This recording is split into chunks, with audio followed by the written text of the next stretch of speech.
इसलिए जो मीडिया कर्मियों की गाड़ी है यहाँ पर एक रणनीति के तहत रोक दी गई है।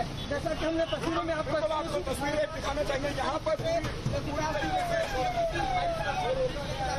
लेकिन अब यहाँ आलम ये है कि जो उत्तर प्रदेश इस वीडियो को शुरू करने से पहले मैं भावभीनी श्रद्धांजलि प्रस्तुत करना चाहता हूं उन्हें अपने 8 जाबाज बलिदानी पुलिसकर्मियों के प्रति, जिन्होंने एक कुख्यात अपराधी को पकड़ने जाते समय अपनी जान को गंवाया है। मैं संवेदनाएं प्रकट करना चाहता हूं उनके परिवार के प्रति, और मैं शुभकामनाएं प्रस्तुत करना चाहता हूं उन पुलिसकर्मियों के प्रति जिन्होंने एक कुख्यात अपराधी को मार गिराया है, इससे पहले कि वो एक बार फिर से खाकी को खून से लाल कर देता।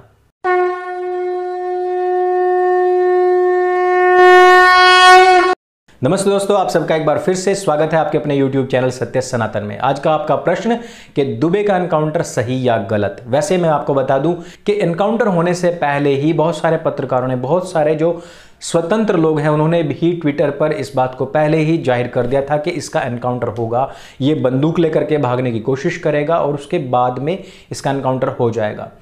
वैसे यदि पर्सनली मुझसे पूछा जाए तो फैसला ऑन द स्पॉट कुछ मामलों में बहुत अच्छा होता है, क्योंकि हैदराबाद में हमने इस बात को देखा था कि पूरा देश उस समय पर बहुत खुश हुआ था जब एक लड़की को, जब उसकी स्कूटी में पंचर हो गया था और उस पंचर को जुड़वाने के बहाने 4 लोगों ने उसके साथ में रेप भी किया और उसको मार भी डाला था।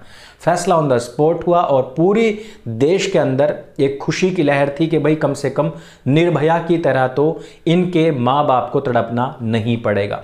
लेकिन फैसला ऑन द स्पॉट कुछ चुनिंदा चीज़ों के अंदर ही होकर रह जाता है। जब कमलेश तिवारी जी की हत्या होती है तो उस मामले में फैसला ऑन द स्पॉट नहीं होता है।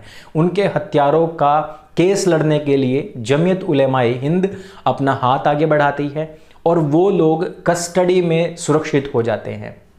ऐसे बहुत सारे केसेस हैं, मैं पिछली वीडियो में सब चीज़ गिनवा चुका हूं। इस वीडियो में मैं आपको बताऊंगा कि मेरा पॉइंट ऑफ व्यू क्या है इसको लेकर के, और मैं लास्ट में आपसे भी पूछूंगा, कमेंट करके जरूर बताना कि आपका पॉइंट ऑफ व्यू क्या है और इसमें हम और क्या सब चीज़ें हैं जो हम इसमें चूक जाते हैं। सबसे पहले मैं आता हूं कि कोई भी दुर्दांत अपराधी गैंगस्टर बनता किस वजह से है। उसके पीछे राजनीतिक सपोर्ट, पुलिसिया सपोर्ट और जो बिजनेसमैन जो होते हैं, वहाँ के जो लोग होते हैं बड़े रुतबे वाले लोग, उनका बड़ा हाथ होता है।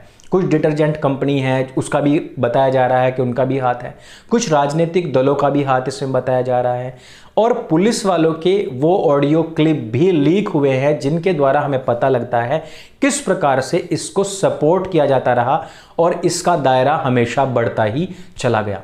कोई भी दुर्दांत अपराधी हो, वो अपने बचने के लिए सबसे पहला और आसान तरीका समझता है यही कि वो सरेंडर कर देगा, और सरेंडर करने के बाद में ये मामला जाएगा कोर्ट में। 10-15 साल इस केस को हम लड़ते रह जाएंगे।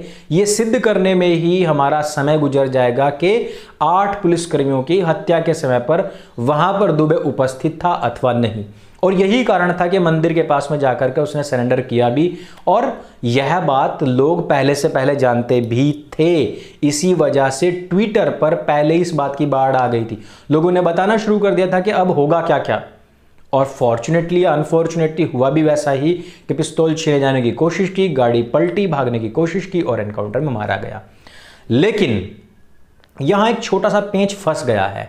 इस पेंच को यदि हम निकाले तो बहुत सारी चीजें खुल जाएंगी, लेकिन इस पेंच को निकालने से पहले मैं आपको एक पॉइंट बताना चाहता हूं कि जो हमारा पुलिस सिस्टम है उसकी स्थापना आजादी के बाद नहीं बल्कि 1857 की क्रांति को दबाने के लिए, उसकी आवाज को दबाने के लिए 1860-61 के दौरान हुई थी।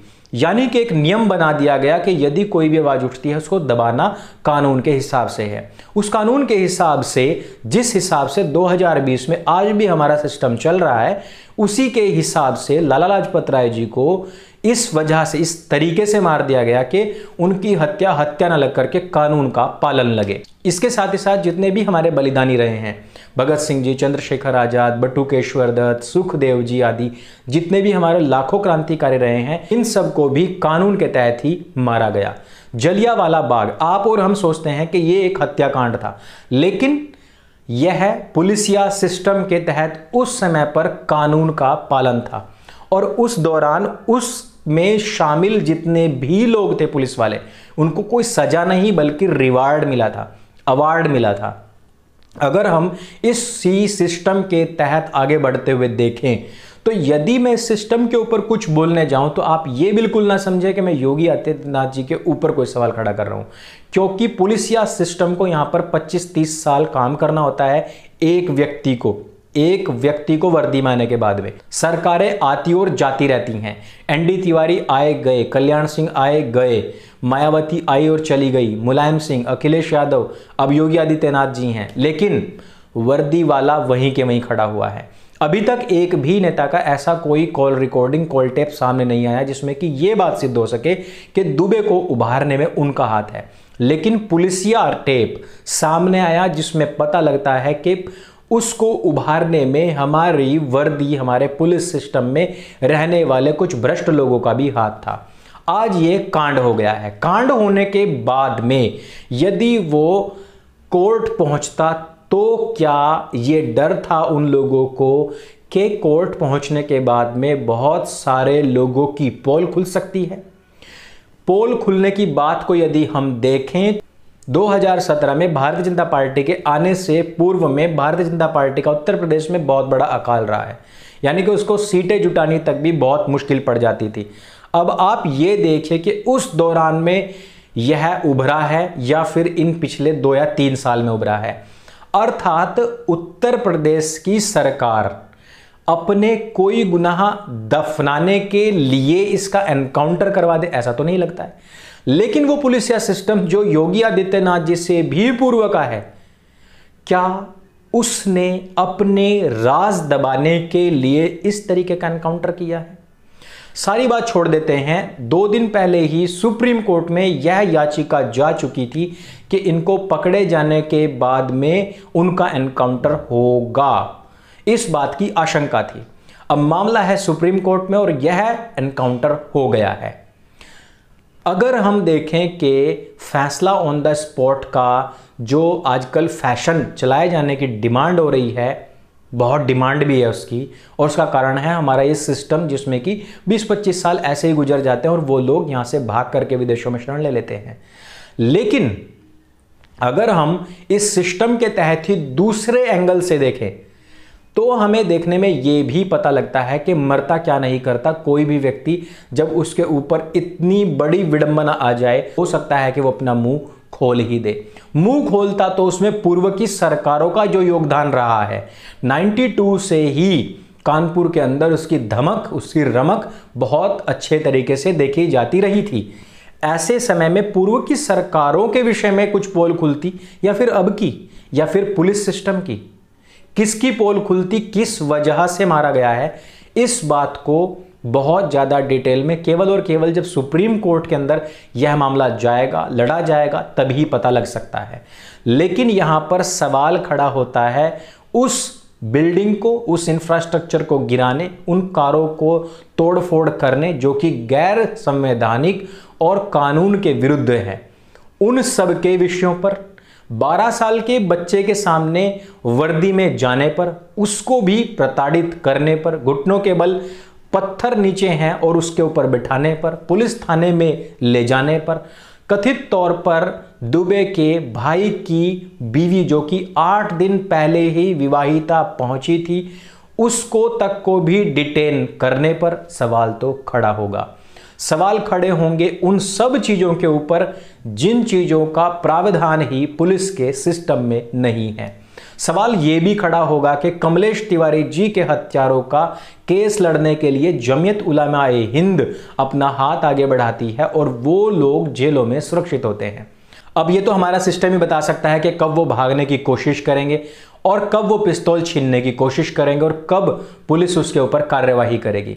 यह तो समय ही बताएगा कि अतीक अहमद और उसके भाई लोग कब भागने की कोशिश करेंगे, कब पिस्तौल छीनेंगे और कब पुलिस अपनी कार्यवाही करेगी।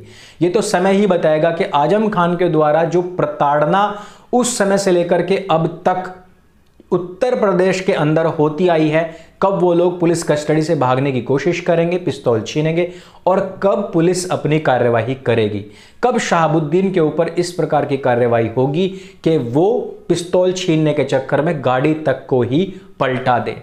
ये भविष्य के सवाल हैं, हमें अभी बहुत जल्दी नहीं करनी चाहिए, क्योंकि ये सब चीज़ें जो हैं वो भविष्य के समय के वक्त के पाश में हैं। कब निकल जाए पता नहीं, लेकिन सवाल तो बनता है कि साद किसका दामाद।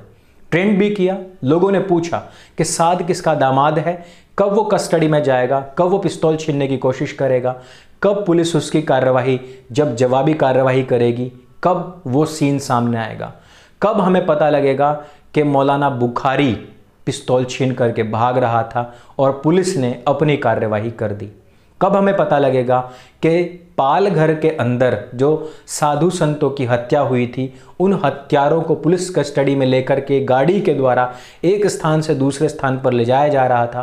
पीछे जाने वाले जो रिपोर्टर्स थे, उन रिपोर्टर्स को पहले से पहले नाकाबंदी करके रोक लिया गया। बाद में वो पुलिस को चकमा देकर भागने की कोशिश करने लगे और पुलिस ने कार्रवाई कर दी। ऐसे बहुत सारे केसेस हैं जो अभी भविष्य के, काल के, वक्त के पाश में हैं। पता लग जाएगा कि कब इन लोगों के ऊपर कार्रवाई होगी।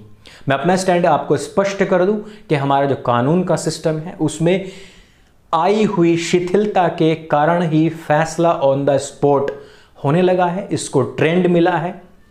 लेकिन कहीं ना कहीं इसकी आड़ में हमारे सिस्टम की जो शिथिलता है उसको दबाने, उसकी जो दलाली है उसको छिपाने की कोशिश तो नहीं हो रही है। ये था हमारा ओपिनियन, जिसमें कि हम कहते हैं कि इसमें अभी तक भी कुछ भी स्पष्ट नहीं है, छवि अभी भी धुंधली धुंधली है।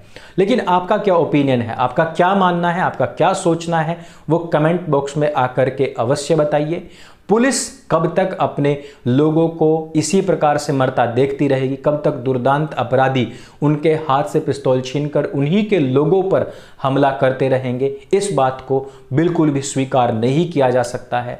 दुर्दांत अपराधियों का एनकाउंटर किया जाना पुलिस के अपने हाथ में है, लेकिन सवालों से हम इनकार नहीं कर सकते। ये वीडियो अगर आपको अच्छा लगे, जानकारी से भरपूर लगे और आपको लगता है कि इस प्रकार के सवाल उठने चाहिए, तो इसको सबके साथ में शेयर अवश्य करें। मेरे संग बोलिए सत्य सनातन वैदिक धर्म की जय। जय हिंद, वंदे मातरम।